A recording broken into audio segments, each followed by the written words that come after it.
नमस्कार, अस्सलाम वालेकुम नाजरीन। पल पल न्यूज के न्यूज रूम से मैं हूं आपके साथ नदीम अकरम। दोस्तों, भारतीय जनता पार्टी, आरएसएस और तमाम उनसे जुड़े हुए लोगों को अब मुसलमानों की फिक्र जो है वो सताने लगी है। जहां पसमानदा मुसलमानों के ऊपर डोरे डालने के लिए अभी से भारतीय जनता पार्टी ने अपना जाल जो है वो बिछाना शुरू कर दिया है, जिस खेल में शामिल राष्ट्रीय स्वयंसेवक संघ भी हो चुका है। और राष्ट्रीय स्वयंसेवक संघ ने तो मुसलमानों को रिझाने के लिए एक ऐसी मुहिम और एक ऐसे कदम को अंजाम दिया जिससे हर कोई हैरान रह गए। और आखिरकार 2024 के इलेक्शन के लिए, 2024 के चुनाव के लिए भारतीय जनता पार्टी के लिए पसमानदा मुसलमान क्यों जरूरी है, उस पहलू को समझ लेना बहुत ज्यादा जरूरी हो चुका है। क्योंकि इसकी तस्वीरें जो हैं वो समय समय पर लोगों के सामने आ रही है, जहां पसमानदा मुसलमानों को अपने खेमे में जोड़ने के लिए भारतीय जनता पार्टी ने तमाम तरह की एक्टिविटी करना शुरू कर दिया है। तो वहीं उन एक्टिविटीज पर जाने से पहले इस बात को नहीं भूलना चाहिए कि अभी बीते एक हफ्ते पहले उन्हीं की भारतीय जनता पार्टी के सांसद प्रवेश वर्मा ने पसमानदा मुसलमानों के बहिष्कार का ऐलान करवाया था। क्योंकि पसमानदा मुसलमान जो हैं वो तमाम छोटे छोटे रोजगारों से जुड़े हुए हैं, तमाम चीजों की रोजमर्रा की जिंदगी के लिए अपने काम को करते हुए दिखाई देते हैं। और उन्हीं के बहिष्कार का ऐलान जो है वो प्रवेश वर्मा ने किया।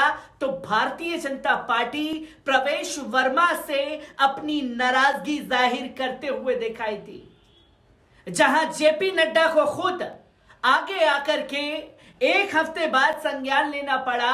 और प्रवेश वर्मा ने ऐसा क्यों किया, इस पहलू को जानते हुए उन्होंने नोटिस जारी कर दिया।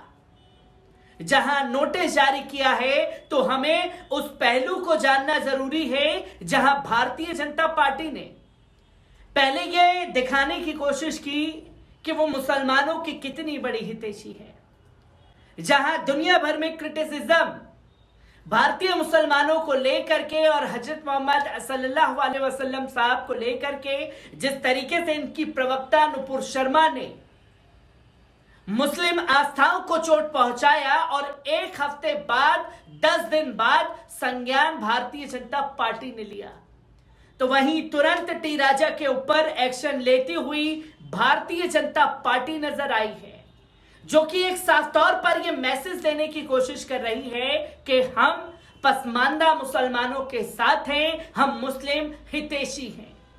और जब मुस्लिम मुद्दों की बात आती है तो भारतीय जनता पार्टी के जो खुद मुस्लिम चेहरे हैं वो भी इस पर बात करते हुए दिखाई नहीं देते हैं।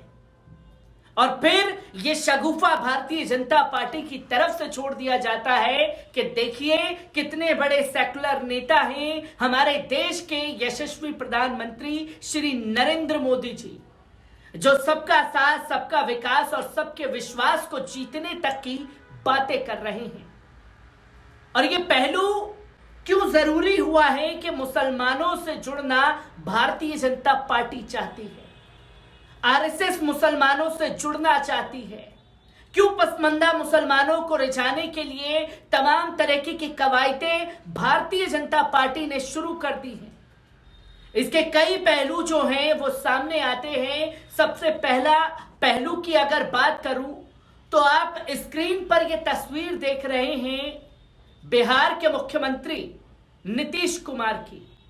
और नीतीश कुमार ने जिस तरीके से भारतीय जनता पार्टी को आईना दिखाते हुए आरजेडी के साथ गठबंधन में सरकार बनाई, उससे भारतीय जनता पार्टी को बड़ा नुकसान हो सकता है।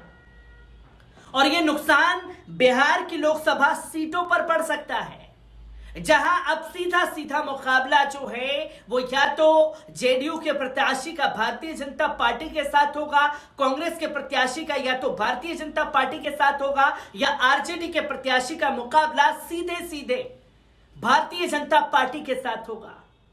जिसके लिए मुस्लिम वोट बैंक में सेंध मारनी है, तो इसलिए ये कवायतें जो हैं वो तेज कर दी गई हैं। तो वहीं इसका दूसरा बड़ा कारण है भारत जोड़ो यात्रा, जहां राहुल गांधी ने अपनी जो पप्पू वाली छवि बनाने की कोशिश भारतीय जनता पार्टी ने की थी, उस तिलिस्म को भी तोड़ दिया है और यह दिखा दिया है कि वो अगर भारत जोड़ो यात्रा के लिए देश भर में दौरा कर सकते हैं तो भारतीय जनता पार्टी को इसका खामियाजा 2024 के लोकसभा चुनाव में करना पड़ेगा, जिसका असर नागपुर में देखने को मिला। निकाय चुनाव में भारतीय जनता पार्टी और आरएसएस का किला पूरी तरीके से ध्वस्त हो गया है। तमाम रिपोर्ट जो है वो लोगों के सामने है और उस डाटा के ऊपर नजर डालना जरूरी है जो तमाम तथ्य भारतीय जनता पार्टी की नींव हिलाने वाले सामने आए हैं और मुसलमानों के ऊपर डोरे डालना भारतीय जनता पार्टी ने शुरू कर दिया। संघ और बीजेपी को मुस्लिम वोटरों की परवाह करते अब तक हुए चुनावों में कम ही देखा गया है। पश्चिम बंगाल में एक बार स्थानीय निकायों के चुनाव में मुस्लिम उम्मीदवार आजमाए जरूर गए थे, लेकिन जीते नहीं। और जब भी ये सवाल उठता है बीजेपी की तरफ से यही बताया जाता है कि जिताऊ उम्मीदवार नहीं मिलते, इसलिए वो टिकट नहीं देती। मुस्लिम उम्मीदवारों को टिकट ना देने की अपनी दलीलों के साथ बीजेपी अभी तक इतना ही बताती आ रही है कि मुसलमानों से परहेज नहीं है और ऐसे सवालों के लिए एक रेडीमेड जवाब भी होता है।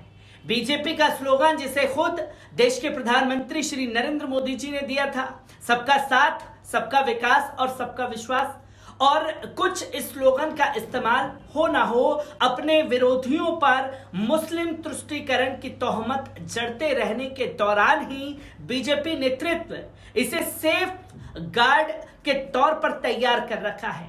जैसे रोड रोलर एक सड़क उबड़ खाबड़ को बराबर कर देता है, बीजेपी ने सियासत की नोकीली चीजों को समतल न करने के मकसद से यह सॉफ्ट जुगाड़ तैयार कर रखा है। प्रधानमंत्री नरेंद्र मोदी जी ने हैदराबाद में हुए बीजेपी के राष्ट्रीय कार्यकारिणी की बैठक में अल्पसंख्यकों के वंचित वर्ग पसमानदा समाज को अपना बनाने की बात कही थी। अब बीजेपी ने उसे अपने अभियान का हिस्सा बना लिया है। आगामी लोकसभा चुनाव और निकाय चुनाव की तैयारी में जुटी भारतीय जनता पार्टी ने मुस्लिम समाज की पसंद बनाने के लिए खास रणनीति बनाई है। बीजेपी पसमानदा के जरिए मुस्लिमों की पसंद बनने को योजना पर काम कर रही है। बीजेपी उत्तर प्रदेश में पसमानदा मुस्लिम बुद्धिजीवी सम्मेलनों का आयोजन करेगी। इसमें पसमानदा समाज को केंद्र की मोदी और प्रदेश की योगी सरकार के द्वारा दी जा रही योजनाओं और इस समाज से जुड़े जो लाभार्थी हैं उनके साथ संवाद करेगी। इन सम्मेलनों में बीजेपी के दिग्गज नेता पसमानदा मुस्लिमों को बताएंगे कि बीजेपी सरकार ने उनके लिए क्या काम किए हैं। रविवार को बीजेपी ने लखनऊ में पसमानदा बुद्धिजीवी सम्मेलन का आयोजन किया था। इसमें जम्मू के बीजेपी सांसद गुलाम अली खटाना, योगी सरकार के डिप्टी सीएम ब्रजेश पाठक, मंत्री दानिश अली आजाद, मंत्री संजय गंगवार, पूर्व राज्यसभा सांसद एवं भारतीय जनता पार्टी के अल्पसंख्यक मोर्चा के राष्ट्रीय महामंत्री साबिर अली समेत कई दिग्गज मुस्लिम नेता शामिल रहे थे। बीजेपी ने अल्पसंख्यक मोर्चों को पूरे उत्तर प्रदेश में यह सम्मेलन आयोजित करने की बड़ी जिम्मेदारी दे दी है। 18 अक्टूबर को कानपुर में पसमानदा कामनगर कॉन्फ्रेंस आयोजित की जाएगी। वहीं अगले माह बीजेपी वाराणसी में सम्मेलन का आयोजन करेगी। इसमें मुख्तार अब्बास नकवी एवं केंद्रीय मंत्री, राष्ट्रीय महामंत्री भाजपा भूपेंद्र यादव भी मौजूद रहेंगे। पूर्व में लगातार पश्चिम बुंदेलखंड ब्रिज क्षेत्र समेत उत्तर प्रदेश के कई क्षेत्रों में पसमानदा मुस्लिमों को लेकर भारतीय जनता पार्टी सम्मेलन करेगी। वैसे भी भारतीय जनता पार्टी ने पसमानदा मुस्लिमों को नेतृत्व देने के लिए उत्तर प्रदेश की योगी सरकार में पसमानदा समाज से जुड़े दानिश आजाद को मंत्री बनाया है। यही नहीं, बीजेपी के अल्पसंख्यक मोर्चे में 80% पदाधिकारी पसमानदा मुस्लिम समाज से हैं। भारतीय जनता पार्टी ने केंद्र और राज्य सरकार की योजनाओं के लाभार्थियों की जो लिस्ट तैयार की है उसमें 4 करोड़ से ज्यादा पसमानदा मुस्लिम समाज के लाभार्थी हैं। बीजेपी अल्पसंख्यक मोर्चा के प्रदेश अध्यक्ष कुंवर बासित अली बताते हैं कि पसमानदा समाज को बीजेपी की केंद्र और प्रदेश सरकार ने बिना भेदभाव के लगभग 4 करोड़ से ज्यादा लोगों को योजनाओं का लाभ दिया है। अब पसमानदा समाज को लेकर बीजेपी अल्पसंख्यक मोर्चे पूरे उत्तर प्रदेश में 16 अक्टूबर में लगातार सम्मेलनों का आयोजन करेगी।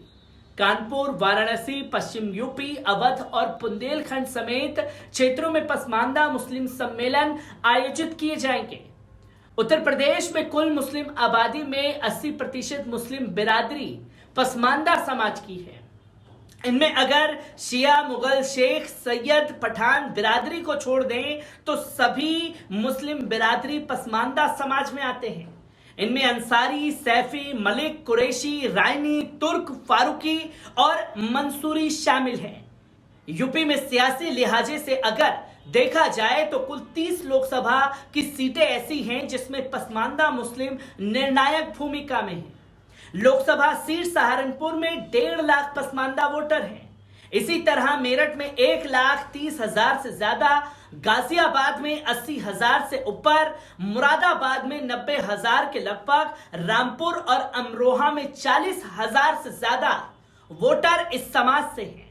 प्रधानमंत्री नरेंद्र मोदी के बाद बीजेपी के सबसे सीनियर नेता अमित शाह 2 दिन के बिहार के दौरे पर बिहार में भी सीमांचल कहे जाने वाले इलाके में जहां बड़ी मुस्लिम आबादी रहती है, एक ऐसा इलाका जहां आंकड़ों में बीजेपी बिहार के मौजूदा सत्ताधारी महागठबंधन के मुकाबले काफी कमजोर नजर आ रही है।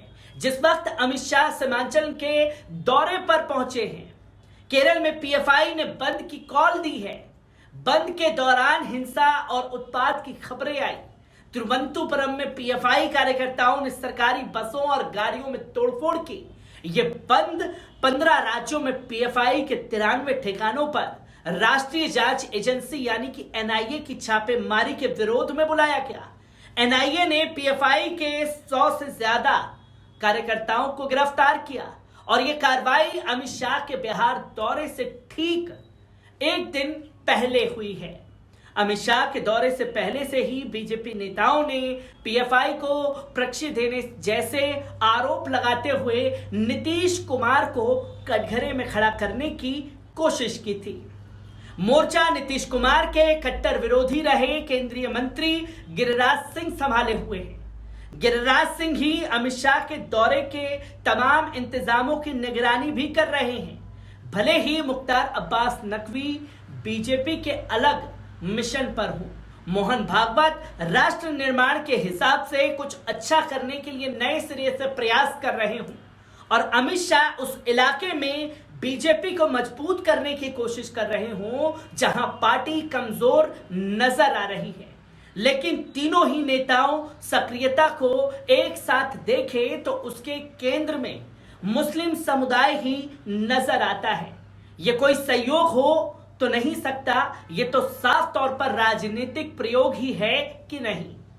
केंद्रीय गृह मंत्री अमित शाह के सीमांचल दौरे को बिहार में बीजेपी के मिशन 2024 की शुरुआत माना जा रहा है, लेकिन अमित शाह का बिहार के सीमांचल को ही 2024 के चुनाव अभियान की शुरुआत के लिए चुनने के पीछे भी तो कई खास वजह ही रही होगी।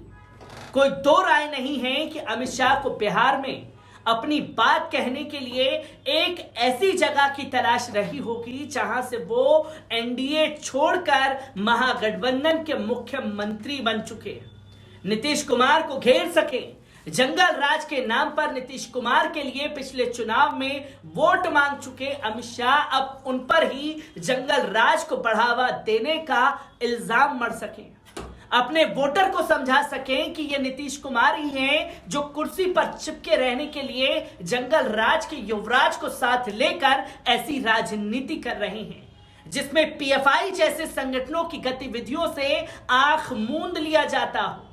लेकिन पीएफआई के खिलाफ ऐसी कोई कार्रवाइयों को तो बुलडोजर एक्शन जैसे नजरिए से देखा जाता है। बीजेपी विरोधी राजनीति में यह जोर शोर से समझाने की कोशिश होती है कि यूपी में मुख्यमंत्री योगी आदित्यनाथ के बुलडोजर के निशाने पर राजनीतिक विरोधी ही होते हैं और पीड़ितों में सबसे ज्यादा मुस्लिम ही होते हैं, और इसे ही बैलेंस करने के लिए नोएडा के श्रीकांत त्यागी जैसे बीजेपी समर्थकों के खिलाफ भी बुलडोजर एक्शन लिया जाता है। थोड़ा ध्यान से समझने की कोशिश करें तो अमित शाह, मुख्तार अब्बास नकवी और मोहन भागवत एक साथ ही अलग अलग वोट को बैंक को ध्यान में रखते हुए आगे बढ़ रहे हैं और सभी का मकसद 2024 के आम चुनाव की दुश्वारियों को कम करना है। लेकिन सबका तरीका काफी अलग नजर आ रहा है, लेकिन तीनों के तरीकों में फोकस मुस्लिम वोट के इर्द गिर्द ही है।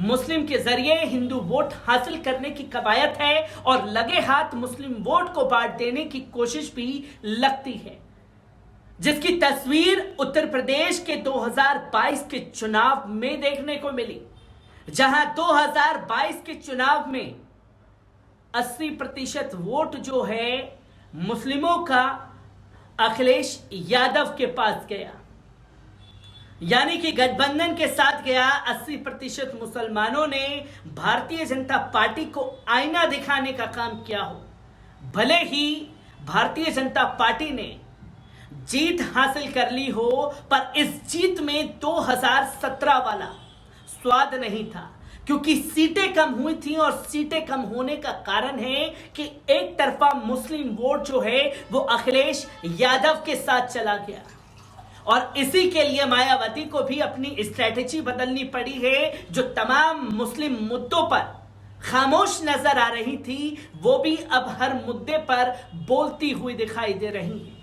जो उनके पार्टी के नेता जिन्होंने पार्टी को नींव में लाने की कोशिश की, जमीनी स्तर पर उठाने की कोशिश की, उन लोगों की नाराजगी को दूर करने का काम भी मायावती द्वारा किया गया, जिसका उदाहरण साफ तौर पर देखने को मिला आजमगढ़ चुनाव में, जहां गुड्डू जमाली को एआईएमआईएम से तोड़ करके बहुजन समाज पार्टी की तरफ से लोकसभा का उम्मीदवार बना करके उतारा गया चुनावी मैदान में। अब यह कवायद जो भारतीय जनता पार्टी की चेंज हुई है, एक बड़ा झटका बिहार, जहां बिहार में अगर सीटें कम होती हैं तो इसका रास्ता जो भारतीय जनता पार्टी देख रही है कि वो 2024 में भी जीत का परचम लहराएगी, तो बिहार में बड़ी रोक लग सकती है।